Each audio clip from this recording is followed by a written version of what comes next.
minta dibebaskan Ferdy Sambo ngotot tak bersalah di kasus pembunuhan Brigadir J. Namun sebelum kita lanjut, mohon luangkan jari Anda untuk menekan tombol subscribe, like, dan komen agar kami lebih bersemangat menyajikan berita terupdate setiap harinya. Jaksa Penuntut Umum, JPU, kembali menegaskan bahwa mantan Kadif Propam, Ferdy Sambo merencanakan pembunuhan Brigadir Yosua Huta Barat alias Brigadir J. Penegasan itu disampaikan pada sidang lanjutan dengan agenda duplik atau tanggapan atas jawaban pada nota pembelaan atau pledoi terdakwa. Pada pembelaannya, suami Putri Chandrawati itu menolak kesimpulan JPU yang menyebutkan dirinya melakukan perencanaan pembunuhan. Namun jaksa berkeyakinan bahwa Ferdy Sambo melakukan persiapan untuk mengeksekusi ajudannya di Duren 3, Jakarta Selatan pada tanggal 8 Juli tahun 2022 lalu. Perencanaan itu disimpulkan jaksa dimulai sejak terdakwa berada di rumah Saguling. Jelas-jelas dan nyata yang sudah tidak dapat terbantahkan lagi, dan merupakan fakta hukum. Terdakwa Ferdy Sambo melakukan persiapan perencanaan sejak di rumah Saguling 3 hingga pelaksanaan eksekusi di rumah Duren 346, kata jaksa. Jaksa menuturkan, keterangan tersebut diperoleh dari terdakwa Richard Eliezer atau Baradae. Jaksa juga menyebut pernyataan Ferdy Sambo akan bertanggung jawab atas tewasnya Brigadir J sebagai pengakuan tersirat dirinya terlibat pembunuhan. Terdakwa Ferdy Sambo kerap sekali menggunakan keterangan akan bertanggung jawab akan peristiwa tersebut. Hal ini merupakan pengakuan tersirat maupun tersurat yang juga diyakini oleh penasihat hukum akan tetapi penasihat hukum hanya mengalihkan, tutur jaksa Jumat tanggal 27 Januari tahun 2023, dikutip Tribun News dari YouTube Kompas TV.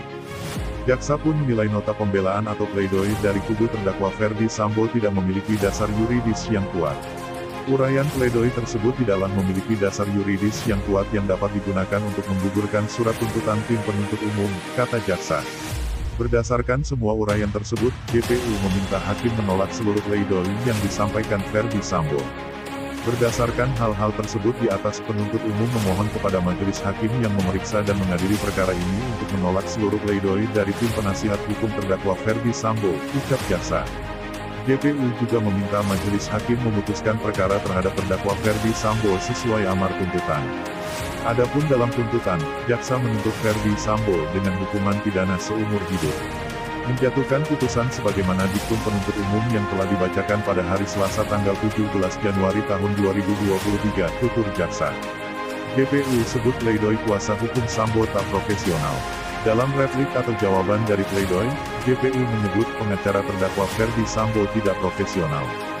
JPU mengatakan, logika berpikir pengacara terdakwa Ferdy Sambo terkalahkan oleh ambisinya. Pihak terdakwa Ferdy Sambo, kata JPU, berusaha untuk melupakan fakta hukum yang sudah secara jelas berada di persidangan. Terdakwa obstruction of justice. Pengacara hukum Ferdy Sambo benar-benar tidak profesional, tidak berpikir konstruktif. Logika berpikirnya terkalahkan oleh ambisinya yang berusaha untuk mengaburkan fakta hukum yang sudah terang benderang di hadapan persidangan, ucap jaksa. JPU dalam hal ini kembali menyinggung mengenai pengakuan Ferdy Sambo yang mengatakan tidak memerintahkan Baradae untuk menembak Brigadir Yosua. Pihak Ferdy Sambo bersikeras mengatakan perintah yang diberikan kepada Baradae adalah hajar cat. Sementara dari pengakuan Baradae, Ferdy Sambo memerintahkan untuk melakukan penembakan. Jelas dan nyata-nyata saksi Richard Eliezer tegas, jelas dan tidak diliputi dengan kebohongan menyampaikan bahwa terdakwa Ferdy Sambo mengatakan hajar cat. Bahasa terdakwa Ferdy Sambo dan oleh saksi Richard Eliezer dengan bahasa, woi kau tembak cepat, woi kau tembak. Kemudian saksi Richard Eliezer menembak korban Nofriansyah Yosua Huta Barat dengan menggunakan senjata api jenis Glock 17 hingga terjatuh, ucap jaksa. Anak buah Ferdy Sambo ajukan pembelaan. Pengadilan Negeri Jakarta Selatan akan menggelar sidang lanjutan perkara perintangan penyidikan atau obstruction of justice untuk 6 terdakwa. 6 orang itu merupakan mantan anak buah Ferdy Sambo tersebut. Diagendakan pembacaan nota pembelaan atau pledoi dari masing-masing terdakwa. Para terdakwa tersebut yakni Hendra Kurniawan, Agus Nurpatria, Arif Rahman Arifin, Cak Putranto, Baikuni Wibowo dan Irfan Widianto. Agenda sidang untuk 6 terdakwa itu dibenarkan Juyamto selaku pejabar Humas Pengadilan Negeri Jakarta Selatan. Pembelaan dari terdakwa melalui penasihat hukumnya, kata Juyamto, Minggu, tanggal 29 Januari tahun 2023. Sidang terhadap ke-6 terdakwa dibagi menjadi 2 majelis hakim. Dalam perkara terdakwa Hendra Kurniawan, Agus Nurpatria, dan Arif Rahman Arifin, sidang dipimpin oleh Ahmad Suhel sebagai hakim ketua. Kemudian ada pula dua hakim anggota, yaitu Hendra Yuristiawan dan Guyamto. Sementara dalam perkara terdakwa Cak Putranto, Baikuni Wibowo, dan Irfan Widianto, sidang dipimpin oleh Hakim Ketua Afrizal Hadi. Kemudian duduk sebagai hakim anggotanya yaitu Raden Adi Muladi dan Muhammad Ramdes. Sebelumnya, tuntutan terhadap para terdakwa dibacakan dalam sidang lanjutan yang digelar di Pengadilan Negeri Jakarta Selatan pada Jumat, tanggal 27 Januari tahun 2023. Mereka telah dituntut hukuman penjara dengan durasi yang berbeda. Untuk Hendra Kurniawan dan Agus Nurpatria memperoleh tuntutan tertinggi dari yang lainnya, yaitu 3 tahun penjara. Kemudian Cak Putranto dan Baikuni Wibowo dituntut 2 tahun penjara. Adapun Arif Rahman Arifin dan Irfan Widianto telah dituntut dengan pidana penjara terendah di antara para terdakwa OOG, yaitu 1 tahun penjara.